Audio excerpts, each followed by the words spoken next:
Artists in South Africa certainly have something to say because of our history.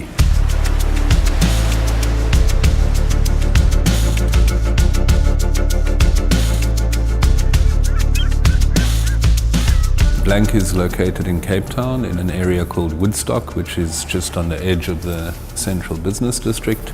Woodstock's a great area because it has these great spaces that were light industrial spaces or warehouses. I would say that Woodstock is the center of the contemporary art scene in Cape Town.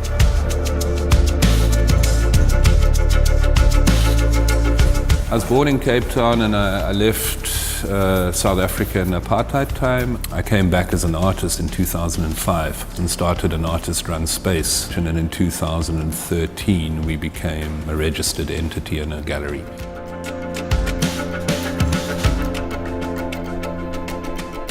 When I started Blank, there was quite a focus on abstraction, on materiality, and there still is. We've opened things up a bit over the years to include other artists working in a more figurative way or more narrative way. I think that the conversation that happens then between the abstract and the more literal or figurative work is a very interesting one.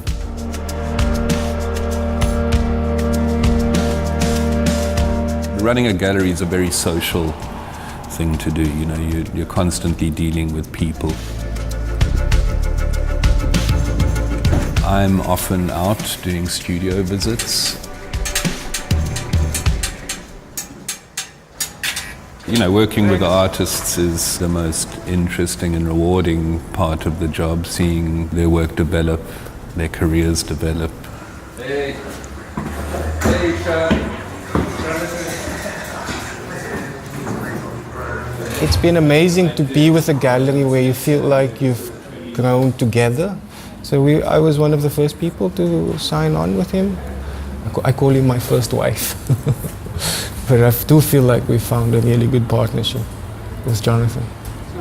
I grew up a Muslim boy raised by Christian grandparents in Apartheid South Africa in the 80s. So I look deeply at that and what happened back then and how it still plays out, trying to reconfigure those patterns that was created back then, you know. One difference between a project space and a gallery is in a project space artists come and go, but the nice thing about running a gallery is that you have long-term relationships with the artists. For Art Basel, we will be bringing a series of silk collages by an artist called Billie Zangewa that depict herself in everyday scenes. Female artists have tended to be neglected through history, especially black female artists, and I think it's an important time to be presenting this kind of art.